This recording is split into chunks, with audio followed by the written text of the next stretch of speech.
नमस्कार कास्तकार बांधवांनो, मी उदय लाड माझी शेती या यूट्यूब चॅनलवर करतो आता सर्व कास्तकार बांधवांचे मनापासून पुन्हा एकदा खूप खूप स्वागत.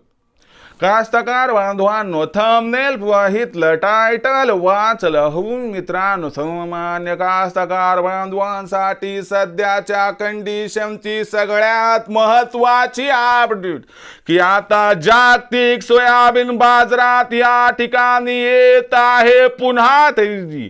ही सध्याच्या कंडिशनची सगळ्यात महत्त्वाची अपडेट की आता जागतिक सोयाबीन बाजारात या ठिकाणी पुन्हा दिसत आहे तेजीचे संकेत.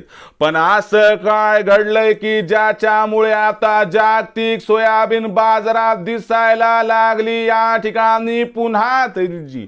या तेजी मागचं कारण काय आणि या तेजीचा आता देशांतर्गत सोयाबीनच्या भावावरती कशा पद्धतीनं या ठिकाणी होणार परिणाम, या सगळ्यात महत्त्वाच्या प्रश्नाचं जर आपल्या सर्वांना या ठिकाणी जाणून घ्यायचं असेल अचूक उत्तर, तर कृपया आपण सर्वांनी व्हिडिओ सुरुवातीपासून या ठिकाणी आता शेवटपर्यंत पहावा.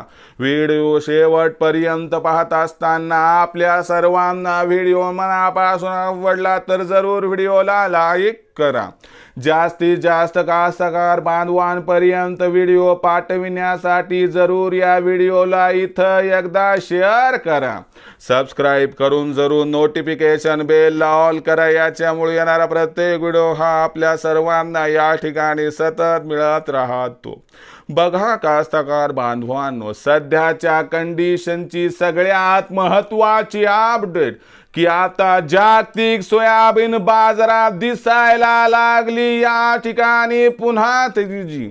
मग जागतिक सोयाबीन बाजारामध्ये पुन्हा तेजी येण्यामागचं कारण काय आणि आंतरराष्ट्रीय बाजारातील या तेजीचा परिणाम काय देशांतर्गत बाजारामध्ये सोयाबीनच्या भावावरती होऊ शकतो, हा तुमच्या मनातील जो सगळ्यात महत्त्वाचा प्रश्न आहे. या प्रश्नाचं घेऊयात चला सविस्तर उत्तर. जर आंतरराष्ट्रीय सोयाबीन बाजारभाव पातळीचा विचार केला तर आंतरराष्ट्रीय बाजारामध्ये सोयाबीनचा बाजारभाव आपल्याला वाढायला लागलेला दिसतोय. यामागचं सर्वात महत्त्वाचं कारण, ब्राझीलमध्ये सोयाबीनची कापणी ही धीम्या गतीनं सुरू आहे, तर दुसरीकडे अर्जेंटिनामध्ये फुलोरा अवस्थेत पाऊस कमी पडल्यामुळे या ठिकाणी सोयाबीन उत्पादनात घटीची शक्यता वर्तवल्या जात आहे. या मुख्य दोन कारणांमुळे आंतरराष्ट्रीय बाजारात सोयाबीनच्या भावात सध्या तेजी दिसायला लागली. ही तेजी सोयाबीनच्या भावाला 1 तारखेनंतर $11 प्रति बुशेल्स क्रॉस करताना या ठिकाणी दिसू शकते. अशा परिस्थितीत आंतरराष्ट्रीय बाजारातील या तेजीचा परिणाम देशातील सोयाबीनच्या भावावरती होऊन देशातील सोयाबीनची सरासरी भाव पातळी जी की सध्या 4000च्या आसपास आहे ती $200 सुधारून 4200 क्रॉस होऊ शकते. अशा परिस्थितीमध्ये जास्त अपेक्षा न बाळगता जर आपण या 200च्या तेजीमध्ये सोयाबीनची विक्री करण्यात यशस्वी झाले तर आपला होईल फायदा. कारण सोयाबीनचं भविष्य अजिबात उज्ज्वल नाही, त्यामुळे जास्त काळ थांबण्यात मजा नाही. हमी भावावरती सोयाबीन विक्री होत असेल तर हमी भावावर विक्री करा, होत नसेल तर खुल्या बाजारात 200च्या तेजीवरती सोयाबीन विक्री करणं आपल्यासाठी फायद्याचा सौदा ठरू शकतो. फक्त खुल्या बाजारात सोयाबीन विकत असताना ओरिजिनल पावती घेऊन ठेवा, ज्यामुळे भावांतर योजनेचा भविष्यात होऊ शकतो आपणास फायदा.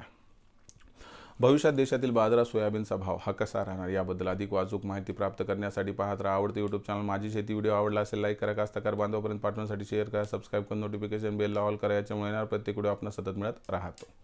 तर मित्रांनो, अशाच एका नवीन व्हिडिओसह मी आपला मित्र उदय लाड आपल्या सर्वांच्या आवडते यूट्यूब चॅनल माझी शेतीवर मिळत राहील. तोपर्यंत माझ्या प्रत्येक शेतकरी मित्राच्या आणि कास्तकार बांधवाच्या आजच्या व्हिडिओमध्ये मनापासून खूप खूप आभार.